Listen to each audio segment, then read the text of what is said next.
Kongu Nila Soru first time பார்க்குறீங்கன்னா full video பார்த்துட்டு like பண்ணணும்.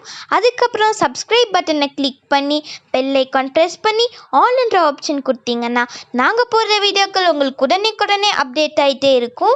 இப்போ வாங்க வீடியோக்குள்ளே போய் என்ன நடக்குதுன்னு பார்க்கலாம். ஃப்ரெண்ட்ஸ், வெல்கம் டு கொங்கு நிலா சோறு. இன்றைக்கி ஒரு ஸ்நாக்ஸ் ஐட்டம் தாங்க. நம்மளோட ட்ரெடிஷ்னல் ரெசிபி பொரி உருண்டை தான் பார்க்க போகிறோம். அந்த சரஸ்வதி பூஜை ஆயுத பூஜை முடிஞ்சதுக்கப்புறம் அந்த மிச்சம் இருக்க பொரியை வேஸ்ட்டு பண்ணாமல் அப்படியே பிளான் பண்ணிட்டோம்னா ஒரு நல்ல அயன் கண்டென்ட் உள்ள பொரி உருண்டையை நம்ம ரெடி பண்ணிடலாம். ரொம்ப ஈஸியாக பண்ணலாம். ஒரு 2 இன்க்ரீடியன்ட் மட்டும்தான். நம்ம பழைய காலத்தில் சாப்பிட்ட ஞாபகத்தை அப்படியே ஞாபகப்படுத்துகிற மாதிரியே இருக்கும். எத்தனை ஸ்நாக்ஸ் ஐட்டம் இருந்தாலும் நம்ம கை ஆட்டோமேட்டிக்காக போய் அந்த பொரி உருண்டையில் தான் நிற்கும். குழந்தைங்கள்லேருந்து எல்லாருமே விரும்பி சாப்பிடக்கூடிய அந்த பொரி உருண்டையை பார்க்குறதுக்கு முன்னாடி என்னோடய சேனலை ஃபஸ்ட் டைம் பார்க்குறீங்கன்னா லைக்கு, ஷேரு, கமெண்ட் பண்ணிக்கோங்க. என்னோடய சேனலுக்கு சப்ஸ்கிரைப் பண்ணி ஆல்ன்ற ஆப்ஷன் கொடுத்தீங்கன்னா நான் போடுற வீடியோக்கள் உங்களுக்கு உடனே வருங்க.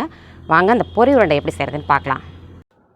பொரி உருண்டை செய்கிறதுக்கு ஒரு 4 கப் அளவுக்கு வெள்ளை பொரி எடுத்துக்கிறோங்க. 2, 3, அதே கப்பில் இன்னொரு கப்பு 4. இந்த 4 கப்புக்கு போதுமான அளவு 1 கப்பு வெல்லம், நாட்டு சக்கரை, அது மாதிரி எதுவும் வச்சுக்கலாம். நான் இன்றைக்கி நாட்டு சக்கரை வச்சுருக்கேன். வெல்லமாக இருந்தால் நீங்கள் பொடி பண்ணிவிட்டு 1 கப் அளவு அளந்து எடுத்துக்கோங்க. கரெக்டான அளவில் இருக்கும். இந்த சர்க்கரையை இப்போ நான் போட்டுக்கிறேன். அதில் 1/4 கப்பு அளவுக்கு தண்ணி ஊற்றிட்டோம் அப்படின்னா நமக்கு பாகு ஈஸியாக ரெடி ஆயிரும். 1/2 கப்பு 3/4 கப்பு அப்படின்லாம் ஊற்றினாக்கா பாகு ரெடியாக இன்னும் கொஞ்சம் லேட் ஆகும்.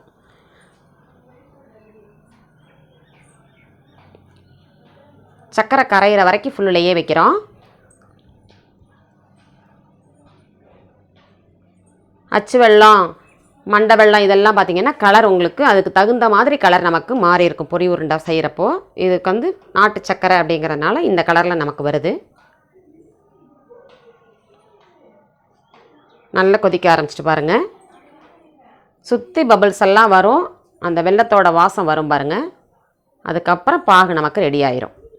நுரைச்சி வர்றதுக்கப்புறம் பார்த்திங்கன்னா அந்த வெல்லத்தோட வாசம் வர ஆரம்பிச்சிரும். அதுக்கப்புறம் ஒரு 10 நிமிஷம் பக்கம் ரெடி ஆகும். இந்த பாகு ரெடி ஆகிறதுக்கு கொஞ்சம் குறைச்சி சிம்மிலையே வச்சுட்டு கொஞ்சமாக உப்பு போட்டுக்கணும். ஏலக்காய் தூள் சர்க்கரையோடு கலந்து நான் மிக்சியில் அடித்ததுனால ஒயிட் கலரில் இருக்குது. அது கொஞ்சமாக போட்டுக்கிறேன்.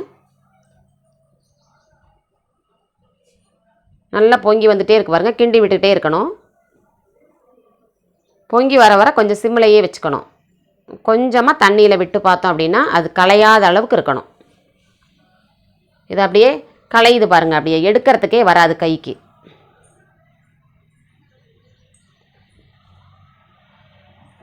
எடுக்கிறதுக்கோ உருட்டுறதுக்கோ வரவே வராது. இன்னும் 2 நிமிஷம் பக்கம் நம்ம வெயிட் பண்ணுற மாதிரி இருக்கும். இந்த பாகு எடுக்கிறப்பவே நமக்கு அப்படியே திக்காக இருக்கும். இப்போ கொஞ்சம் ஒரு 2 நிமிஷத்துக்கு அப்புறம் அது அப்படியே நிற்கிது பாருங்கள்.